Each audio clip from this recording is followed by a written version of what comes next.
You are being recorded.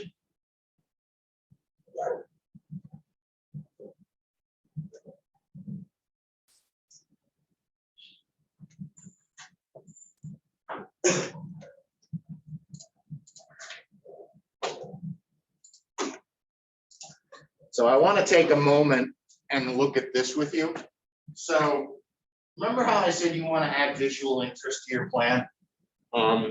Visual interest is different line thicknesses, different scales of things, right? You don't want to have everything monochrome and one line weight, because it's there are certain things you want to jump out at you off the paper.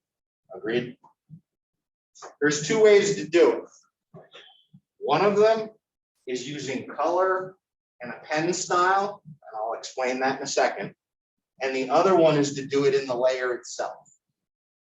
That's what I was getting at. You want to have your stuff on separate layers. You want to have your building on a separate layer from your site, your trees on a separate layer from other things, your hatches on a different layer, and your sidewalk hatch you might want on a different layer than your mulch hatch if you have one. Okay. I have this uploaded under the CAD resources under plot styles. Okay. So you can go into your drawing, go into the layer, and set the color, and I'll show you how to do this in a second. Color number 1, you just plug the number in, has a line weight of 0.02 inches. So it has a thickness to it. Okay. So this is based on inches, but in CAD, the thickness assigned is millimeters. Okay, so you're going to have to just play around with that and see what thickness you want. The base for everything is 0.01 of an inch if you're using this as a reference. So this is the color. It's obviously going to be black and white. And then screening. Well, what is screening mean?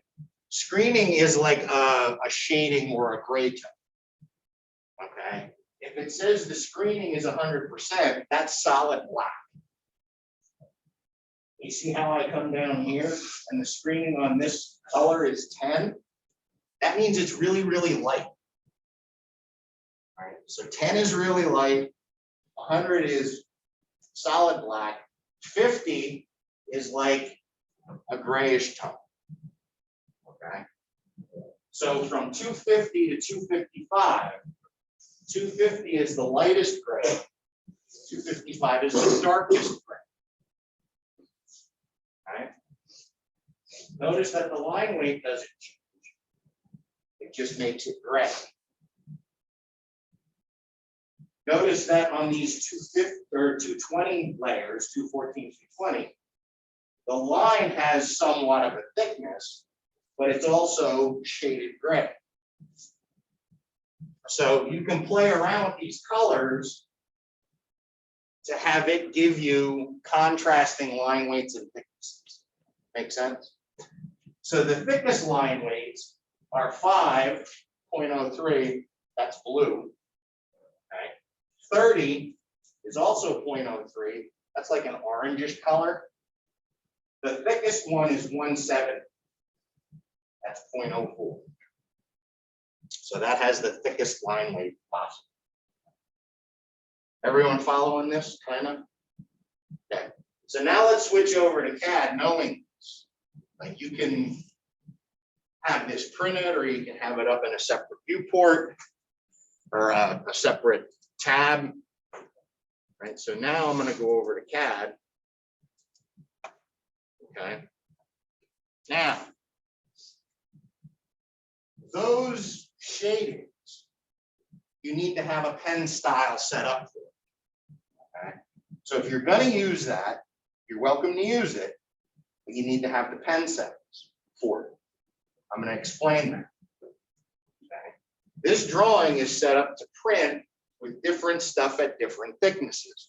For example, the building, right? If I list the layer that I have the building on, it's V-site building. Okay. I go in here and I scroll down to my V layers, which is existing.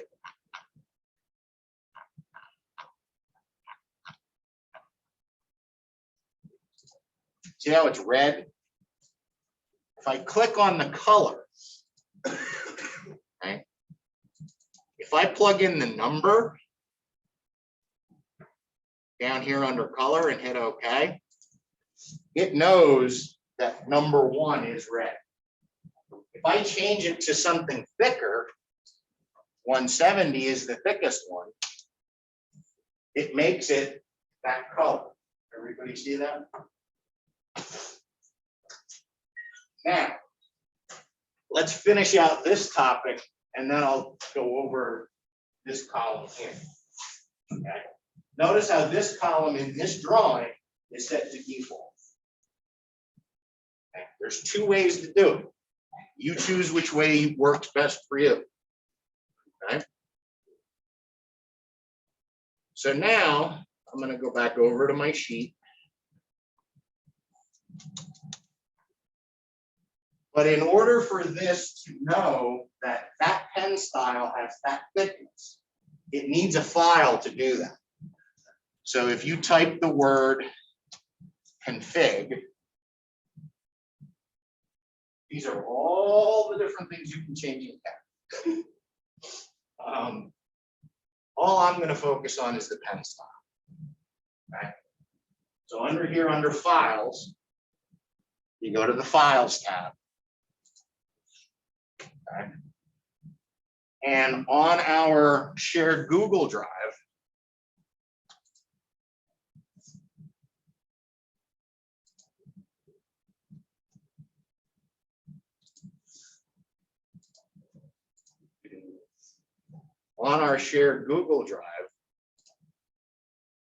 under CAD resources, right, I created some folders.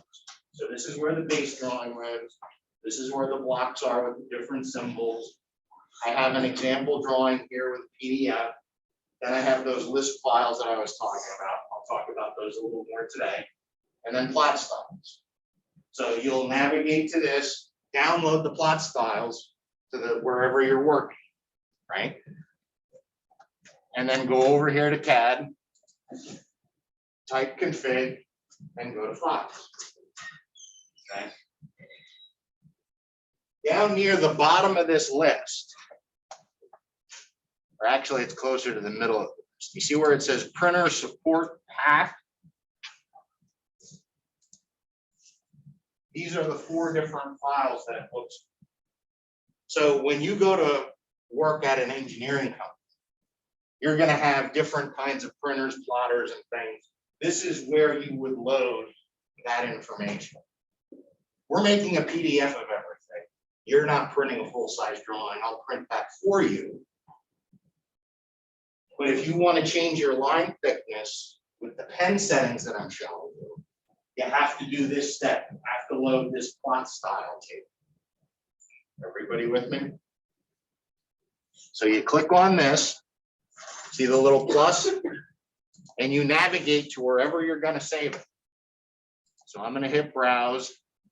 I'm going to go out and navigate to where I have those STB and CTB files saved. It can be on a flash drive. It's the same thing. It's not going to behave if you try and do it off the Google. You need to have it on a local drive. So that's where I have them saved. And you hit open and apply. If it tells you this directory specified action, just hit OK.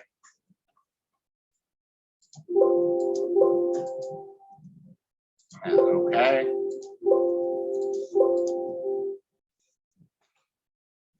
Just hit OK. Okay. Now, when I go to plot this, the little printer icon, I'm going to plot a single sheet. It's going to give me an error about published to PDF. Okay, so now if I go to this printer, okay, The one I typically use is Adobe PDF. Okay, just the one right now. You could do drawing to PDF. You could do any one of these three, high quality. I've never used the Microsoft Print PDF way. This is the one I typically use. You're just creating a PDF file. So I'm going to hit Adobe PDF. Then up here, if this is all it gives you, everybody see this little arrow in the lower right corner? Just click on that little arrow and it expands this out to give you a little bit more choices. Up here is where you assign the pen style table. I have a black and white one and a color. I'd like you to use the black and white. Okay. I'd like all the drawings to be black and white. Okay. Now, paper size. Arch D is 24 by 36. Arch E1, you go in here. Arch E1 is 30 by 42. And Arch E is 36 by 48. Those are the three I need. If you don't have those, insert the base drawing into it and they should appear. Okay. So this drawing is 24 by 36, Arch D. I'm going to tell it, okay, after I've looked at this. Okay, I'm doing an Adobe. I'm using my pen styles. I am going to plot with plot styles and I'm going to plot with transparency. Okay. That allows your shading to appear the way you want it to. Okay.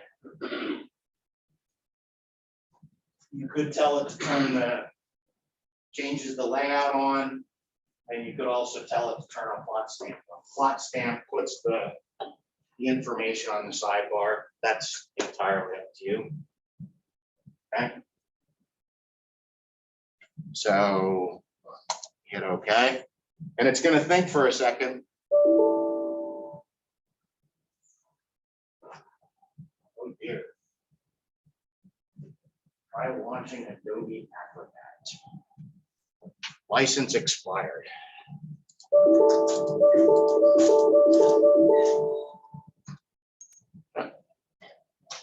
All right.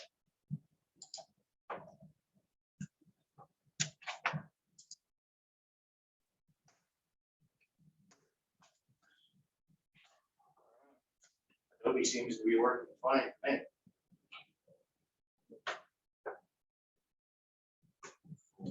All right, let's try it again.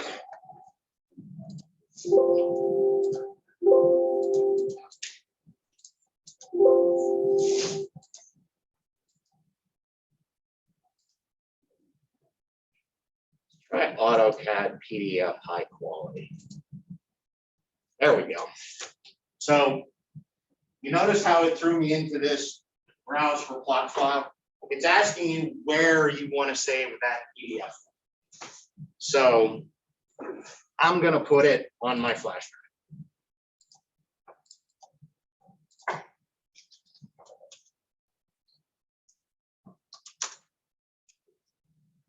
And it'll think. It'll pop this. So remember what I said about the shading. See how this is a lighter gray and it kind of stands down? That's like 251 is the color. It's a light gray. Okay? And it's a solid hatchback. So that's a macadam driver. See how I made my concrete like a 250 shade? You know, it's not solid black and white. It's kind of like a gray tone. Okay. Did we talk about text and mtext and what mtext is? Like labeling things. We did talk about text height, though, correct? How you want the text height to be like 0.1, 0.12, 0.08, something like that on the sheet. Okay, so we come back to the drawing, go to model space. If you type mtext and you give it a little block that you want the text to be,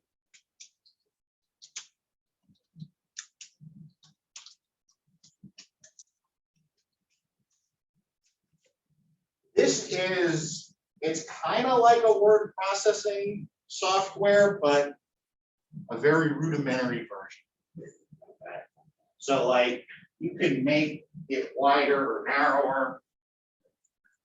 You see how you have a bunch of other choices up here?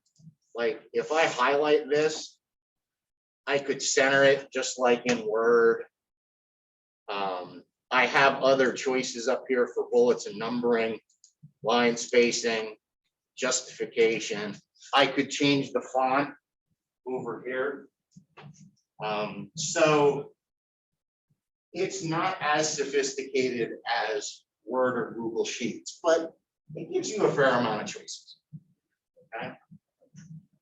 So then when you're done, you just select the spot outside of the text window, and then it draws the text. If it's really small and you can't see it, right, select the text, right click, go to properties. If the text is annotated, see where it says annotated here? Yes. If this is set to annotate, this scale here, 1:10, needs to match this scale down here. If it doesn't, the text is going to appear, and you're going to be like, I just did all these notes and they're not there. That's because these two scales are not matching. They need to match. Your other option is to just make the text non-annotated. So you see how the scale here is 1:10, so it appears. The paper space height for my text is 0.08 of an inch. Okay. In model space, it's telling me that it's 0.8 of a foot high because it's 0.08 times the scale of the drawing. Okay. So if this was 0.1, the text would be 1 high or 1 foot high. Right? So you could switch it to no. And if you switch it to no, you see how it's just saying the text height is this.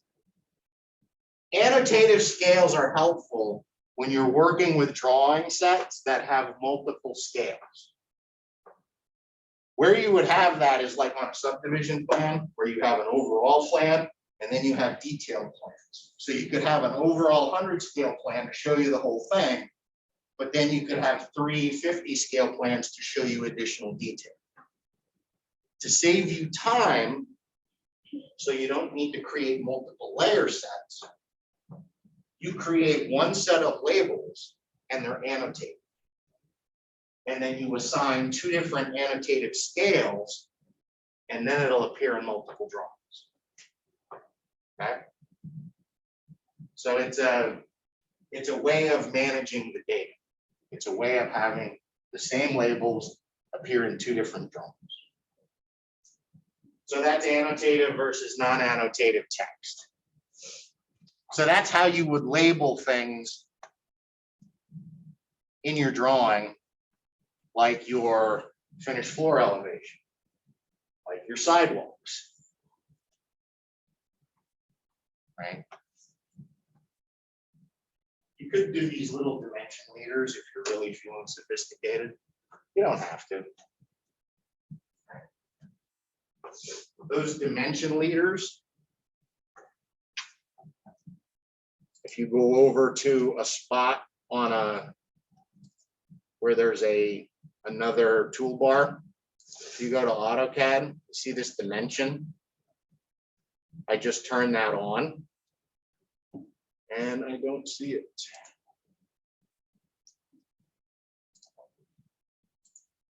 Everybody watch, see where it appears. I don't see it. Oh, there it is.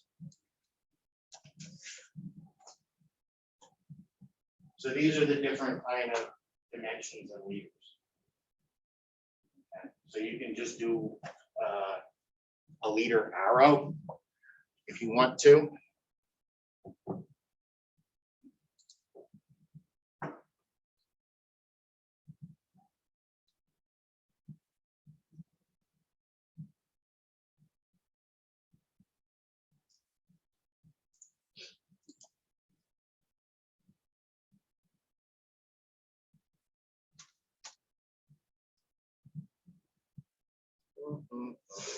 Having trouble finding it.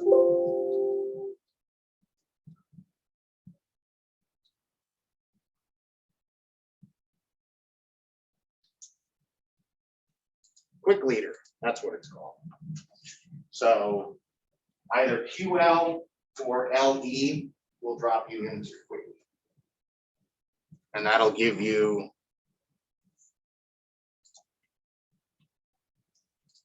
the little arrow that I just drew.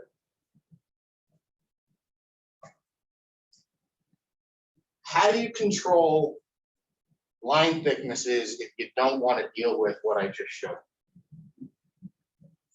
You could do it by layer, right? So let's say the trees. Let's say I want to make the trees really thick, 0.13.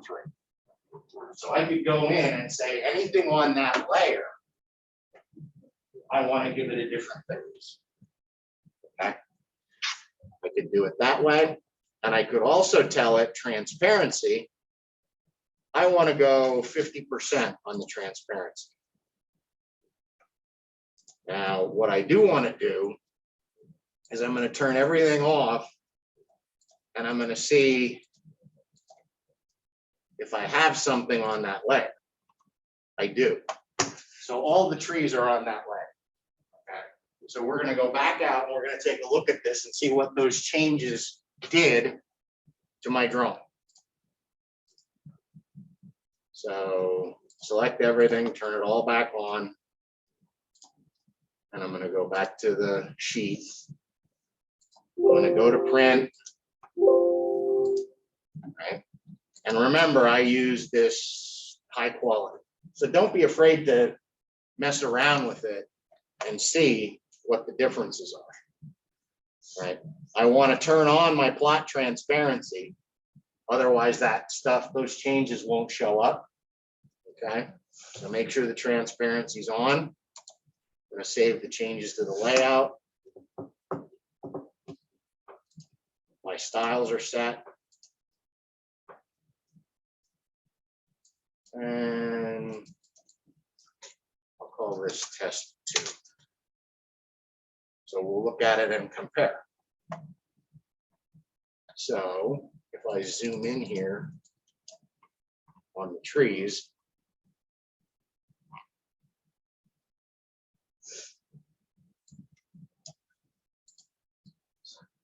and I go back to the other file that I created.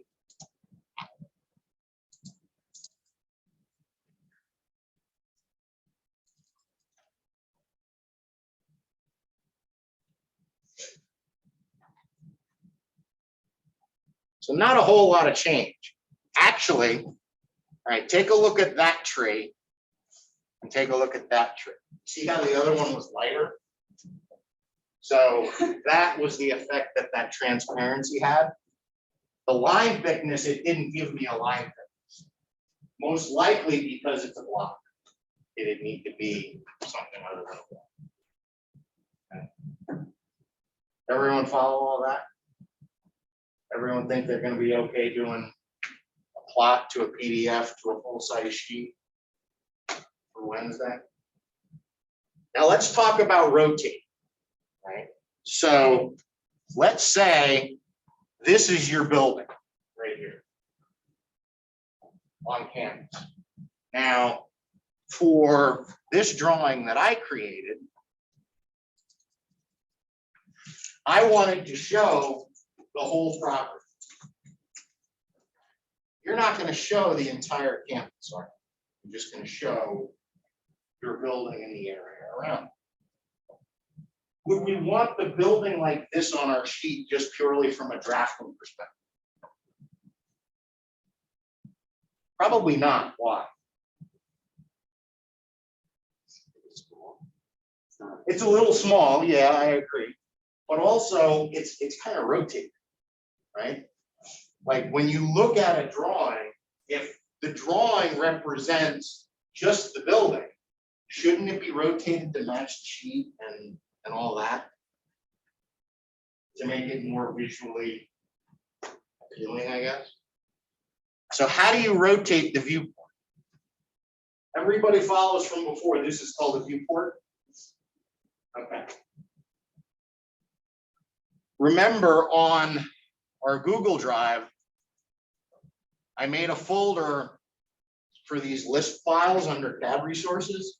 List files are programs that run inside that they kind of save you a couple steps. So I'm going to show you how to use that view twist command now. So you spell view twist, but you drop the second I. All right, so it's VIEWTWST. So you spell it out, you just drop the I and twist. Why they couldn't put it in there, I don't know. All right, but to get this to work, you have to load the application. It's called a list file. It's a program application, so you type app load. All right, you're going to navigate to wherever you download these things. I have them on my flash drive. You can load them all, or you can just load the one that you're looking for. When you load it, it's going to give you this question. I'm going to just load it once. And then I'm going to hit close. Now the program's in there. Okay. I want to rotate so that this is parallel to the page. Okay. So what I'm going to do is I need my viewport.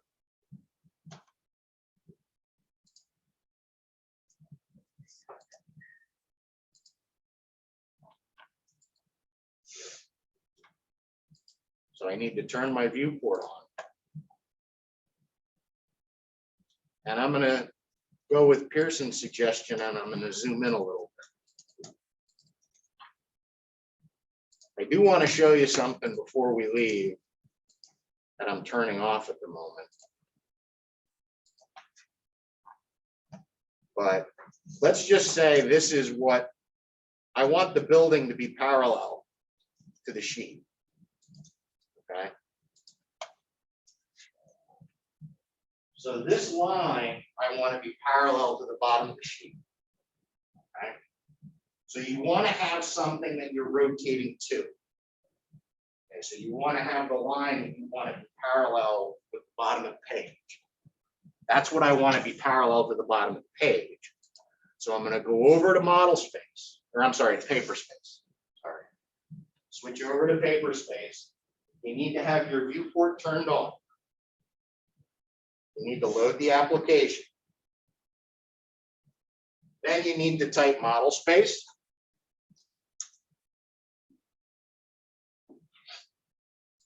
So now I'm down inside this viewport, and I have the line that I'm rotating to.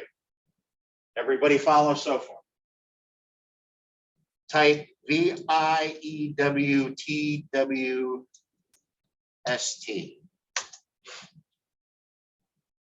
See how it says snap rotation angle or entity?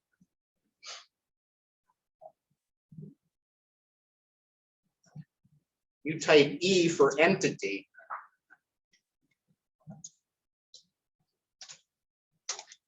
Actually, I think you can just select it.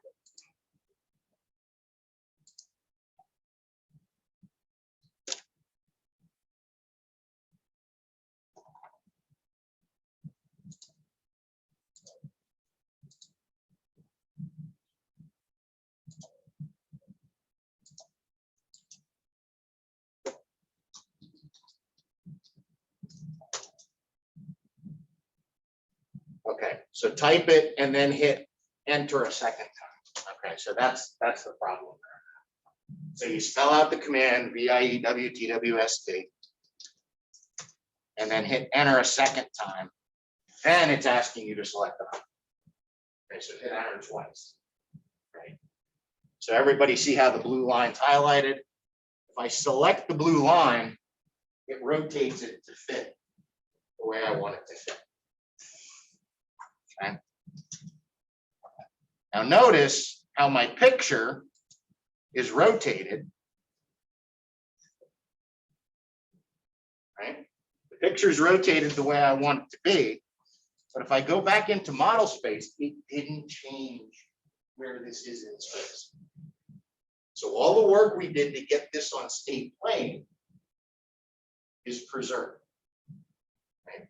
So from a surveyor's perspective, this is still where it needs to be. Where is, if this is state plane correct, where is north in my drawing?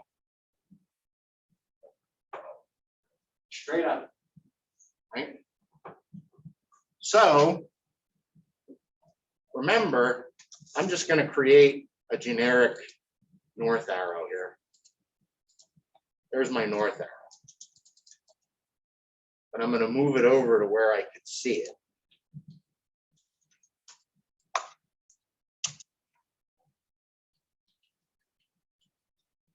And go back to the drawing. See how north is that way? That's how you're going to get your north arrow to its correct orientation, the correct direction, which way it's pointing. Okay. Now, once you have the viewport rotated, everybody saw how I zoomed in. So I'm no longer at a correct scale because I was zooming in and out. And if I select the viewport and I go to properties, you'll see that right now it's at a weird scale. Okay. I don't want it to be at a weird scale. I want it to be at a normal scale. So I could just select the viewport and then change that to 10. But to Pearson's point, on this sheet, all I'm really worried about is my building. So 10 scale is way too big, right? I'm going to switch it to 5 scale. Now, pay attention to these labels. Okay? I'm going to switch it to 5 scale.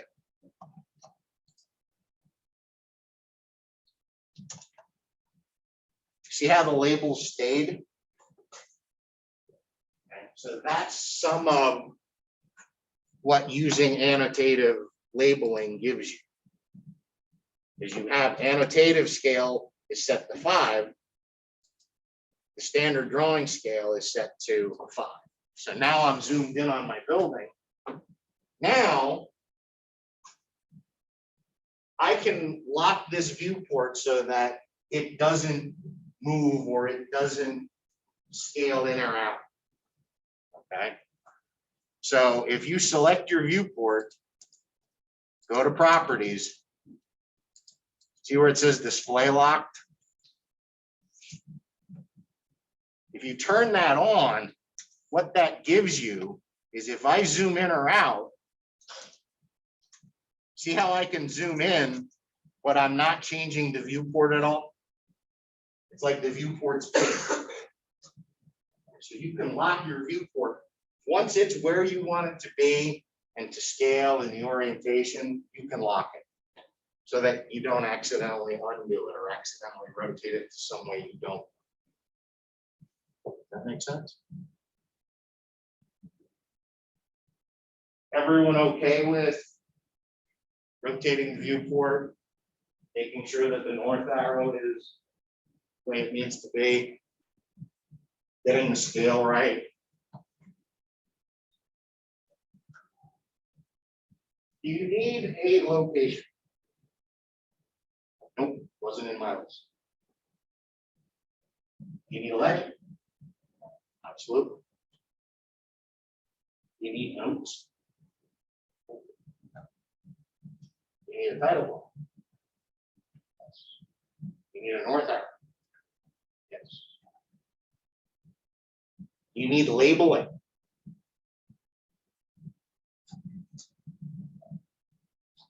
If you shot the finished floor elevation, should you at least label the finished floor elevation of the building? Yes. Should at least label what the finished floor and maybe what the building is. Markle Hall, finished floor elevation, blah. If you had a building where there were 2 floors and you shot the basement on the one side and the second floor on the other side, right?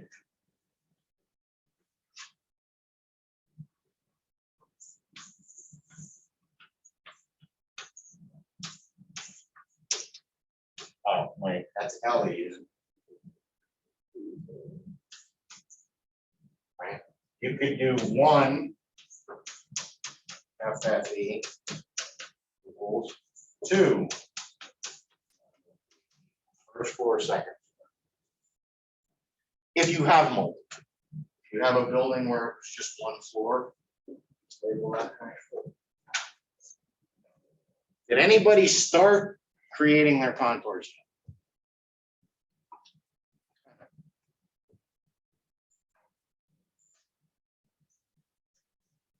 Questions, comments, concerns, disputes, dilemmas?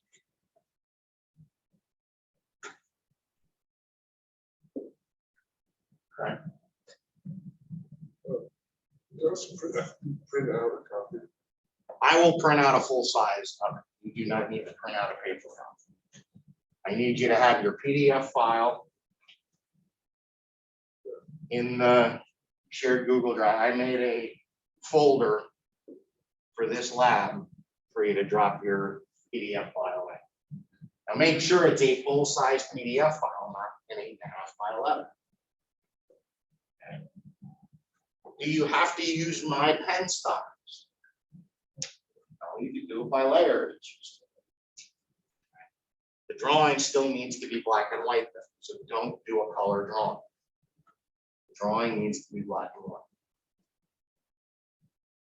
The reason for that is because when you get out and are working for engineering company XYZ, most municipalities still require you to have a black and white drawing. Okay. Certain drawings are going to be recorded at the courthouse. The means and methods that they use to record stuff at the courthouse don't lend themselves well to color things.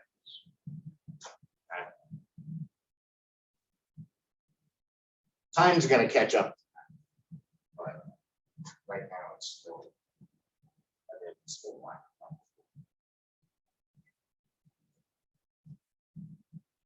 So if there's no questions, then Wednesday, what we're going to start talking about is the semester project.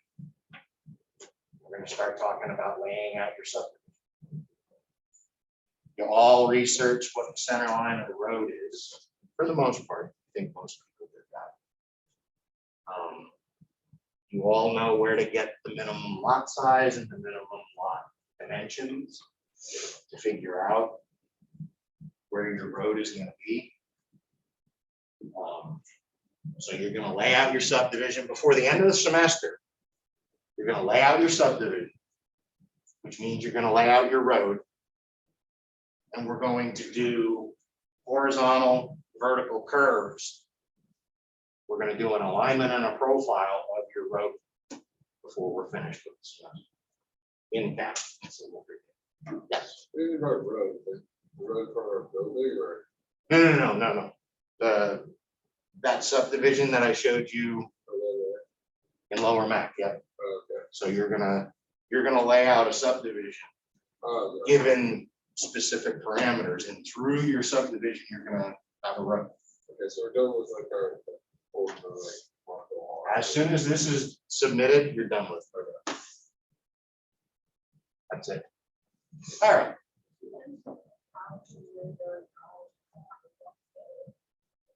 I'm sorry, you repeat that?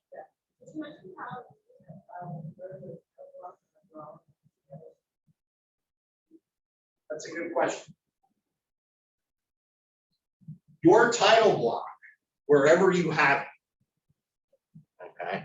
When you switch over to model space for the first time, right?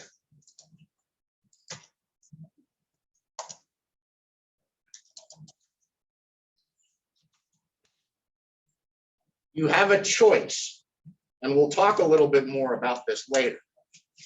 You have a choice. You can insert your title block as a block, kind of like what you did with the symbols in the legend, or you can bring it in as an external reference.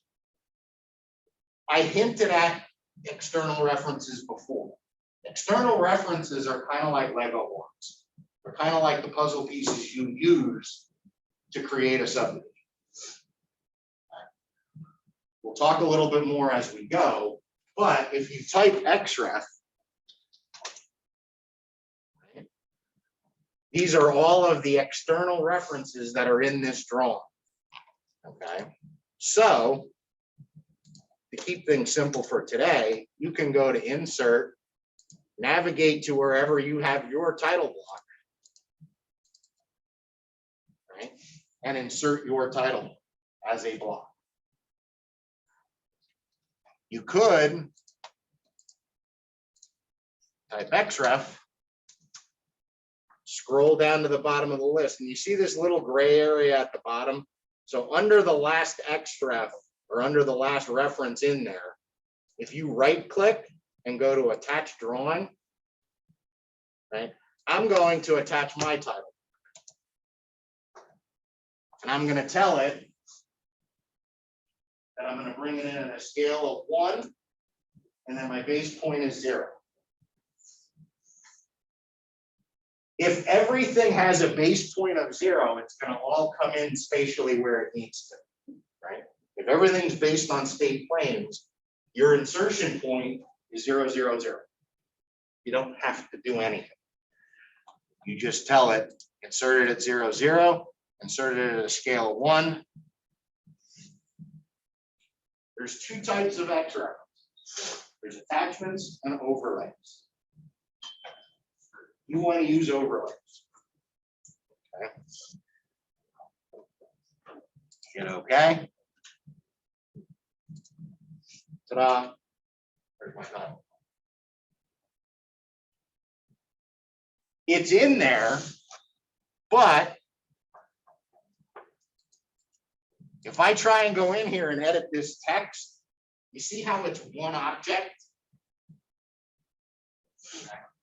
It's in there as a reference. It's not in there as something you can edit. Okay? So if you make changes to it, you have to go to where it's originally saved. Like I said, you could insert it as a block.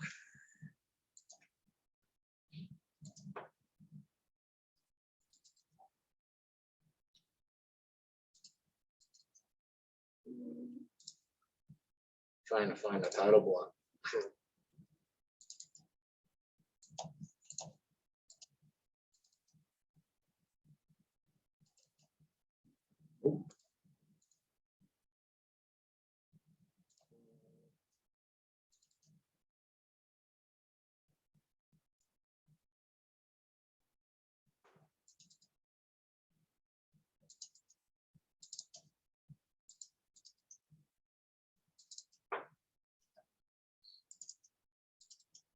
There we go.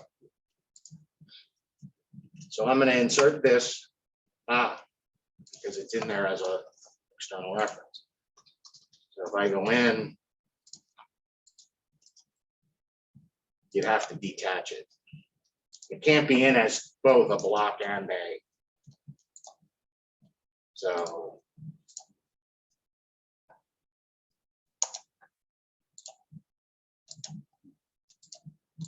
now if I explode it, I can go in here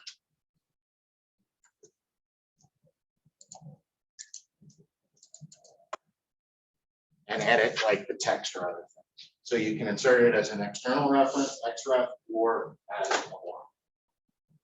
Did I answer your question, Tyler? What's that?